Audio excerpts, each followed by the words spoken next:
Bismillahirrahmanirrahim. Assalamualaikum warahmatullahi wabarakatuh. Alhamdulillahi rabbil alamin. Wassalatu wassalamu ala ashrafil anbiya'i wal mursalin wa ala alihi wa sahbihi ajma'in. Ashhadu an la ilaha illallah wahdahu la syarika lahu jalla wa ala. Wa ashhadu anna Muhammadan abduhu wa rasuluhul mujtabah.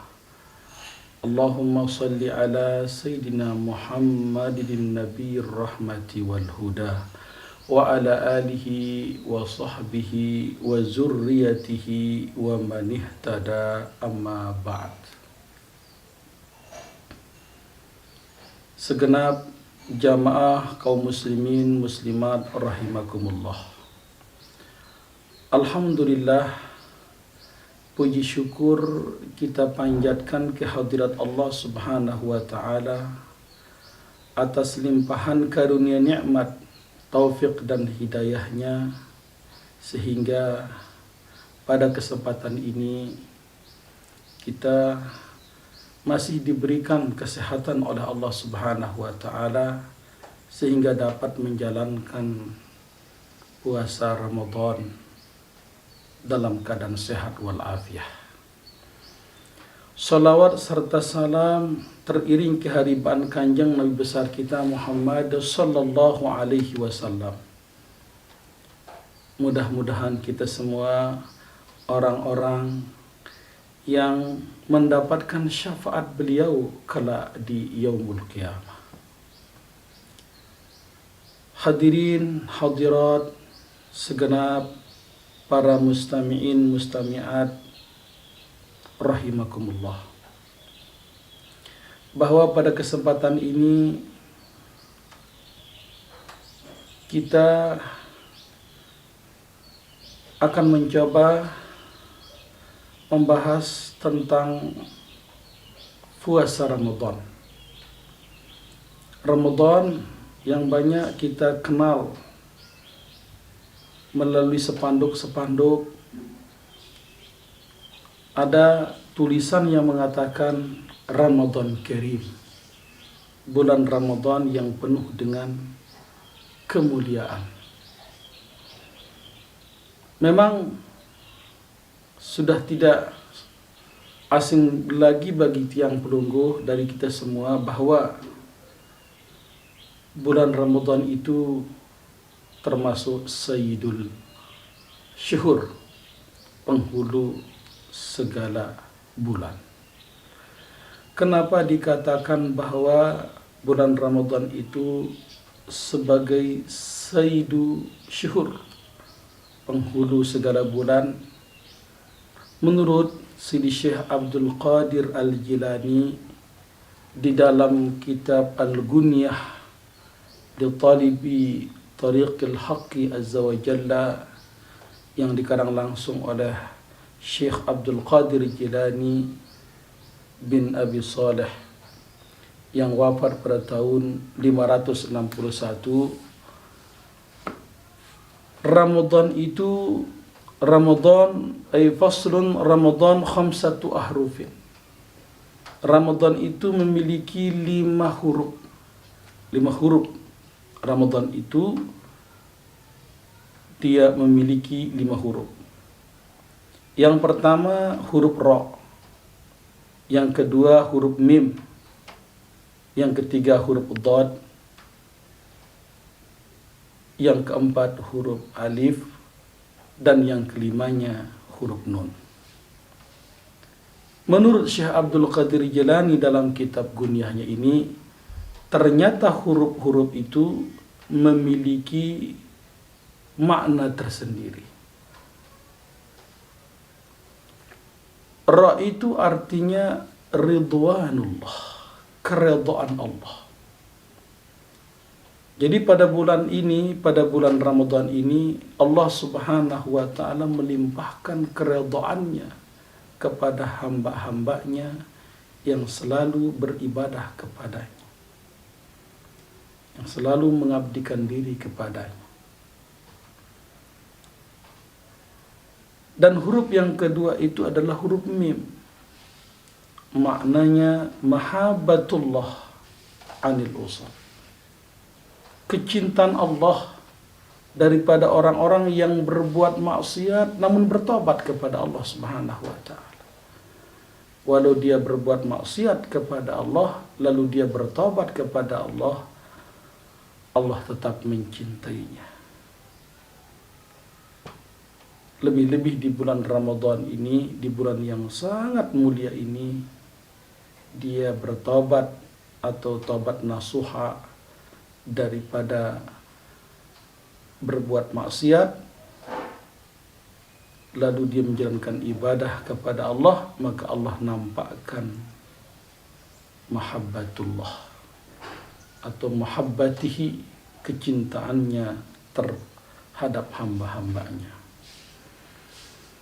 Dan huruf yang ketiga itu huruf dhad. Itu artinya dhamanullah. Maknanya jaminan Allah Subhanahu wa taala. Allah menjamin hambanya untuk masuk ke dalam surga bagi yang taat kepada. Allah menjamin hamba-hambanya yang berbuat maksiat lalu dia bertobat kepada Allah untuk dijauhkan dari siksaan api neraka. Makanya dhad itu maknanya itu adalah dhamanullah. Dan huruf yang keempatnya itu adalah al-alif. Artinya ulfatullah, kemahalembutan Allah. Orang-orang yang diberikan karunia kelembutannya Allah, kalau Allah sudah nampakkan kelembutannya kepada hamba-hambanya, maka Allah Subhanahu wa taala akan mempermudah segala urusannya. Segala ujian yang menimpanya, kalau ulfatullah ini atau kemahalembutannya Allah itu dinampakkan, diberikan kepada hamba itu, maka sang hamba tidak akan merasa berat, sang hamba tidak akan merasa terbeban karena disertai dengan ulfatullah. Wan nun, dan nun itu artinya nurullah, cahaya Allah. Jadi orang-orang yang berpuasa Ramadan sesuai dengan kata Ramadan yang terkandung memiliki 5 huruf ini, maka orang itu akan mendapatkan keridhaan Allah, kecintaan Allah, jaminan Allah, kemahalembutan Allah, dan nurullah, cahayanya Allah, sehingga dia dapat mengenal dan merasakan dekat dengan Allah Subhanahu wa taala. Nah, oleh karena itulah Syekh Abdul Qadir Jilani di dalam kitab Sirrul Asrarnya membagi puasa itu menjadi 3 bagian. Puasa itu disebutkan di dalam kitab beliau bernama Kitab Sirrul Asrar wa Mazharul Anwar Fima Yahtaju Ilaihil Abrar. Di halaman 44 di sini dijelaskan bahwa al-faslu sabi asyara fi bayani shaumi syariah wa tariqah. Ini pasal yang ke-17 menyatakan bahwa tentang puasa syariat, puasa tariqah, wal haqiqah, dan puasa hakikat.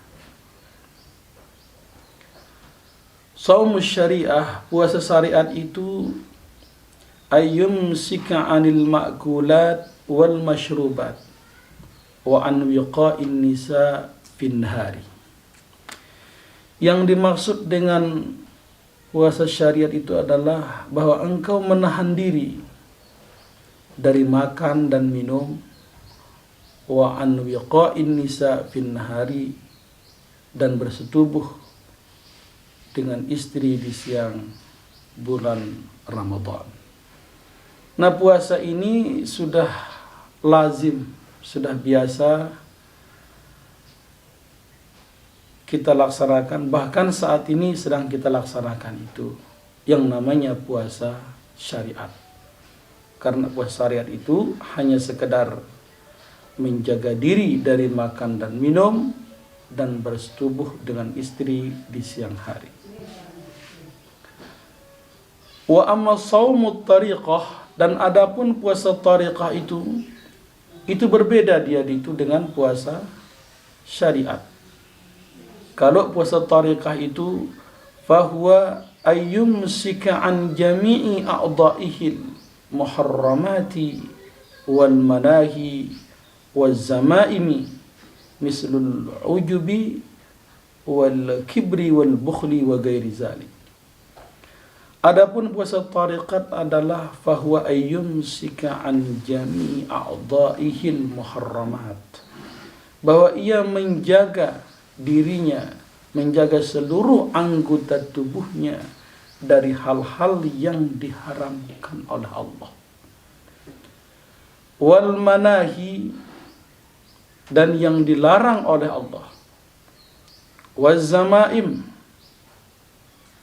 dan hal-hal yang berbau dosa, yang tercela, yang dicela oleh syariat, oleh Allah Subhanahu wa taala, mereka jaga dirinya dari hal-hal itu. Mislul ujubi, seperti ujub, wal kibri, sombong, wal bukhli, dan bakhil pelit, wa ghairi zalika, dan selain daripada itu, zahiran wa batinan, baik zahir maupun batin. Fakulluha yubtilu shaumut tariqah, seluruhnya ini sifat ujub, sombong, bakhil dan yang lain itu dapat membatalkan puasa tariqahnya. Jadi puasa tarekat itu bukan sekedar menjaga diri dari makan dan minum di siang harinya ataupun bersetubuh, namun dia menjaga seluruh anggota tubuhnya dari hal-hal yang diharamkan oleh Allah Subhanahu wa taala, yang dilarang oleh Allah, kemudian mencegah dirinya dari segala sifat-sifat ujub, mengangkat-ngangkat dirinya, membesar-besarkan dirinya, wal kibri, sombong, pelit dengan sesama. Nah, inilah puasa tarikat. Nah, makanya pada saat ini mungkin selama ini kita belum mengenal istilah puasa tariqah, namun atau kita pernah mengenal dari masyayikh kita, dari guru-guru kita, para asatiz kita, para tuan guru kita tentang puasa tariqat ini. Namun dengan adanya pandemi corona ini, kita berdiam di rumah, jadi kita dapat mengambil hikmah pelajaran dari semua ini. Kita dapat mengamalkan puasa tariqah kita dengan berkhalwat, bertahannus di rumah, berzikir, beribadah kepada Allah, sehingga anggota zahir kita ini dapat terpelihara dari hal-hal yang diharamkan oleh Allah, yang dilarang oleh Allah. Syekh Abdul Qadir Al-Jilani mengatakan, fasaumu syari'atu muaqqatun, maka puasa syariat itu dia memiliki waktu, ada waktunya. Wasaumu tariqatu mu'abbadun fi jami'i umrihi, sementara puasa tariqat itu mu'abbadun, selama-lamanya, fi jami'i umrihi, di seluruh umurnya, sepanjang umurnya ia dapat melaksanakan puasa tariqah. Ini bedanya. Kalau puasa syariat dia memiliki waktu tertentu, tapi kalau puasa tariqah ini mu'abbadun fi jami'i umrihi, selama-lamanya, sepanjang umurnya. Falizalika, karena itu, qala Rasulullah sallallahu alaihi wasallam. Rasulullah sallallahu alaihi wasallam bersabda, rubba shaimin laisa lahu min siyamihi ilal ju' wal atas. Berapa banyak orang yang berpuasa, laisa lahu min siyamihi, dia tidak mendapatkan apa-apa dari puasanya, ilal ju' wal atas, kecuali dia mendapatkan rasa lapar dan dahaga.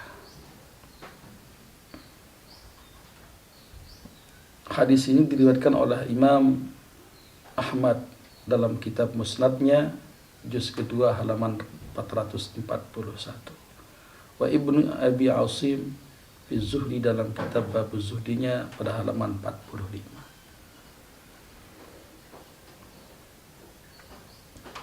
Jadi sebagaimana pernyataan Rasulullah sallallahu alaihi wasallam tadi, banyak kita lihat kelihatannya kita berpuasa, namun kita tidak memperoleh apa-apa dari puasa kita, hanya sekedar lapar dan dahaga. Karena kita tidak mengamalkan apa itu puasa tariqah. Kalau puasa tariqah ini kita amalkan bersanding dengan puasa syariat, lalu puasa tariqah, maka itulah kesempurnaan puasa. Itulah sebabnya juga dalam sebuah hadis yang dinukil oleh Sidi Syekh Abdul Qadir Jilani, beliau mengatakan, mengutip hadisnya Rasulullah sallallahu alaihi wasallam, kam min shaimin mubtirun wa kam min mubtirin shaimun. Kam min shaimin mubtirun, berapa banyak orang yang berpuasa namun ia berbuka. Wa kam min mubtirin shaimun, dan berapa banyak orang yang berbuka namun hakikatnya dia berpuasa. Artinya yumsiku a'dha'ahu anil atham, karena ia menjaga anggota tubuhnya dari hal-hal yang berbau dosa. Kita memang secara zahir berpuasa namun mubtirun. Kenapa? Karena kita tidak menjaga anggota tubuh kita ini dari hal-hal yang berbau dosa atau yang diharamkan oleh Allah Subhanahu wa taala. Artinya wa iza'in nas, karena kita kadang-kadang sering menyakiti orang bil jawarih, dengan anggota tubuh kita, baik dengan tutur kata, dengan perbuatan, orang tersinggung.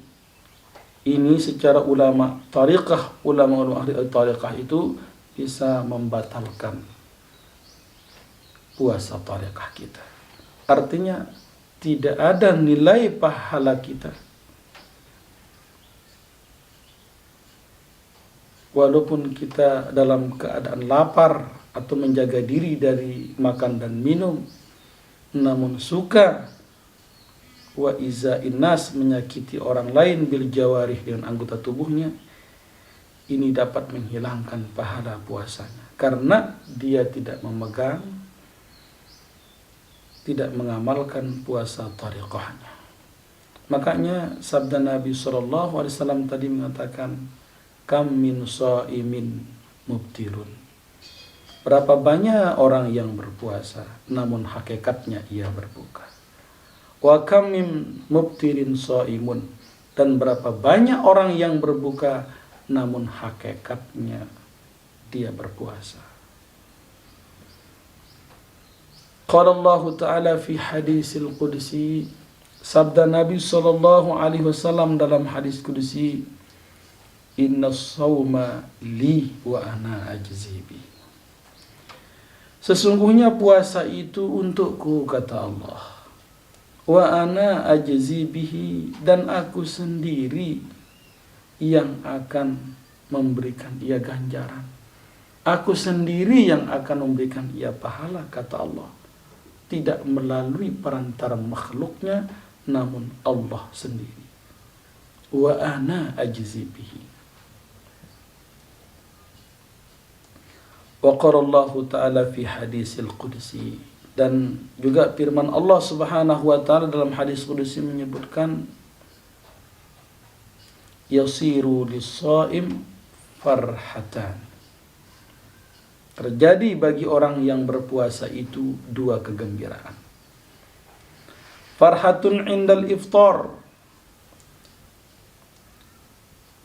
gembira atau senang ketika dia akan berbuka puasa. Wa farhatun inda ru'yati jamali, dan senang ketika dia akan melihat keindahan Allah kelak di yaumul qiyamah. Ini hadis qudsi. Jadi ada berbeda penafsiran para ulama zahir, ulama syariat dengan ulama ahli tariqah.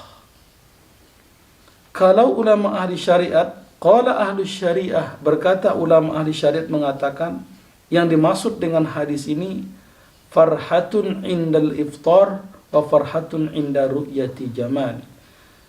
Ada dua kegembiraan bagi orang yang sedang berpuasa itu. Dia senang ketika akan berbuka puasa, dan yang kedua senang ketika dia memandang jamali, keindahan Allah Subhanahu wa taala. Ulama ahli syariat mengatakan bahwa al-muradu minal iftar, yang dimaksud dengan iftar senang ketika dia berbuka itu al-aklu inda ghurubi syamsi. Dia senang ketika dia makan, ketika dia membuka puasanya inda ghurubi syamsi, ketika terbit, ketika tenggelamnya matahari. Itu yang dimaksud dengan senang ketika dia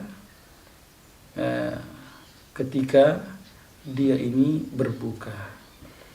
Nah, makanya bagi ulama ahli syariat, sunnah baginya itu memandang makanan itu akan menjelang berbukanya ini. Karena apa? Semakin senang dengan itu dia mendapat pahala besar. Itulah menurut ulama-ulama ahli syariah. Ketika akan 5 menit sebelum akan berbuka, dia sunnah melihat makanan-makanan itu menurut ulama di syariah, karena di sana Allah Subhanahu wa taala memberikan pahala yang besar.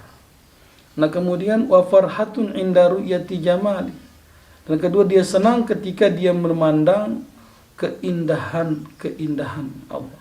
Ay min ru'yatil hilal. Yang dimaksudnya itu dia senang ketika melihat ru'yatul hilal fi lailatul id, melihat bulan pada di malam hari raya Idul Fitri.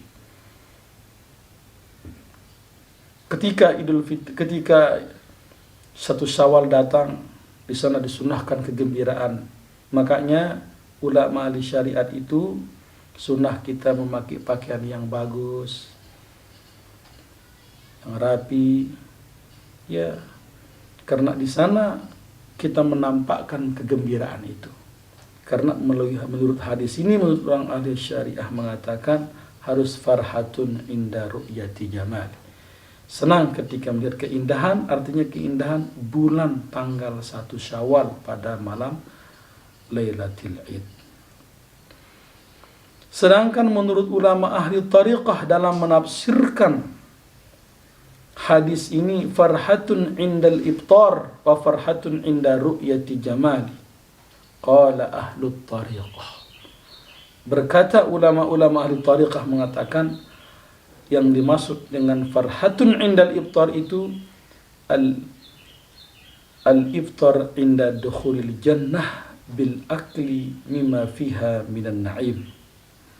Ia makan, dia berbuka inda dukhulil jannah, ketika masuk di dalam sorga, bil akli dengan memakan mimma fiha minan na'im, dari makanan-makanan yang ada di dalam sorga yang penuh dengan kenikmatan Allah. Jadi maksudnya iftar itu bukan di sini, tapi besok ketika kita masuk ke dalam surga. Itu menurut penafsiran ulama ahli tariqah. Wa farhatun inda ru'yati jamali. Qala ahli tariqah. Orang ulama ahli tarekat mengatakan yang dimaksudkan itu senang ketika melihat keindahan itu, ay inda liqa'illah yaumal qiyamah. Ketika dia berjumpa dengan Allah Subhanahu wa taala pada hari kiamat. Di sanalah dia akan menampakkan kegembiraan-kegembiraannya. Binadri sirri muayyanah, dengan melihat rahasia yang nyata pada diri Allah Subhanahu wa taala.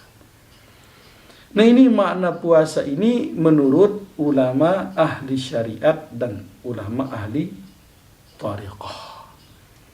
Nah, sedangkan puasa menurut ulama ahli hakikat, kata Syekh Abdul Qadir Jilani dalam kitab Sirrul Asrar ini mengatakan, wa amma shaumul haqiqah, dan adapun puasa hakikat itu, fahuwa imsakul fuadi an mahabbati ma siwallahi ta'ala.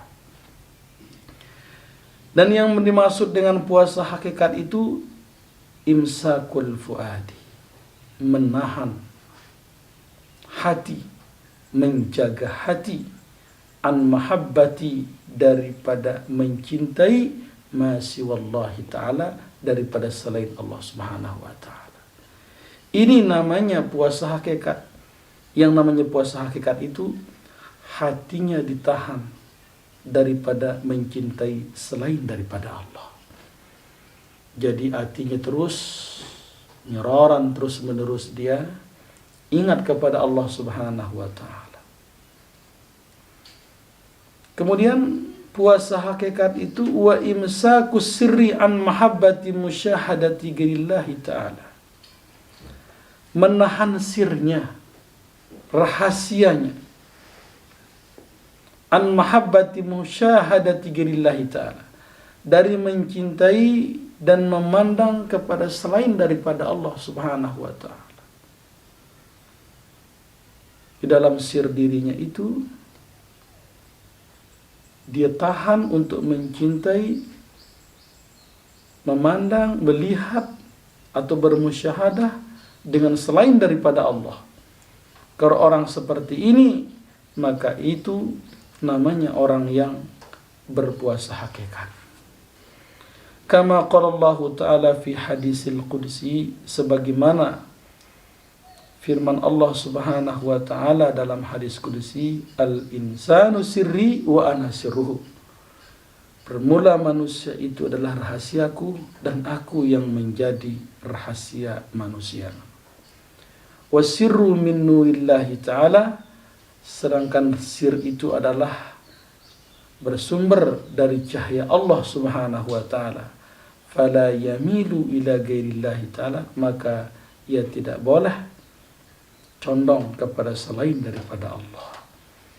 Wa laisa lahu siwahu mahbub wa marghub wa matlub fid dunya wal akhirah. Dan tidak ada baginya selain yang ia cintai, yang ia harapkan, yang ia cari di dunia dan di akhirat, kecuali hanya Allah Subhanahu wa ta'ala. Orang-orang yang berpandangan seperti ini, orang-orang yang selalu terus-menerus hatinya bermusyahadah, cinta kepada Allah tanpa berkeputusan, ini namanya orang yang mengamalkan puasa hakikat atau shaumul hakikah. Nah, faiza waqa'at fihi mahabbatu ghairillah, apabila tergelincir orang itu daripada mencintai selain daripada Allah, fasada shaumul hakikati, maka rusak puasa hakikatnya. Nah, kalau orang itu saat ini dia sudah berpaling hatinya kepada Allah Subhanahu wa ta'ala, berarti rusak puasa hakikatnya. Falahu qada'u shaum, maka baginya harus mengqada' puasa hakikatnya. Dengan apa? Wa huwa ayyarji'a ila Allah ta'ala wa liqa'ihi. Dia harus cepat-cepat kembali kepada Allah untuk berjumpa dengan Allah, diarahkan hatinya untuk terus kepada Allah. Sekilas gambaran bagian-bagian atau makom-makom orang yang berpuasa. Ada yang puasa syariat, ada yang puasa thariqah, dan ada yang puasa hakikat. Nah, mungkin di dalam puasa yang ketiga ini kita tidak bisa untuk bisa melaksanakannya dengan sepenuh hati karena hati kita masih belum dekat dengan Allah. Minimal dengan pandemi corona yang kita alami, musibah yang menimpa dunia ini, mungkin kita ambil hikmahnya, kita dapat paling tidak mengamalkan puasa thariqah. Sehingga di tahun-tahun yang lalu mungkin kita tidak pernah memperhatikan ini, namun dengan sebab pandemi ini kita dengan keluangan waktu di dalam rumah untuk terus beribadah kepada Allah, sehingga kita dapat dengan sepenuhnya menjaga seluruh anggota tubuh kita ini dari hal-hal yang diharamkan oleh Allah Subhanahu wa taala, sehingga secara tidak langsung kita sudah dapat mengamalkan dua puasa, puasa syariah dan puasa thariqah. Mungkin dengan kita mengamalkan dua puasa ini, maka Allah akan mengangkat derajat kita untuk dapat mengamalkan puasa hakikat. Mungkin sekedar ini yang dapat saya sampaikan. Mudah-mudahan ada berkahnya, bermanfaat untuk kita dunia dan akhirat. Dan saya ucapkan selamat menunaikan ibadah puasa. Semoga puasa kita pada tahun ini dimakbul, diistijabah, diterima oleh Allah Subhanahu wa taala. Mungkin sekitar ini, kurang lebihnya mohon maaf. Akhirul kalam, wallahul muwafiq ila aqwamit thariq. Wassalamualaikum warahmatullahi wabarakatuh.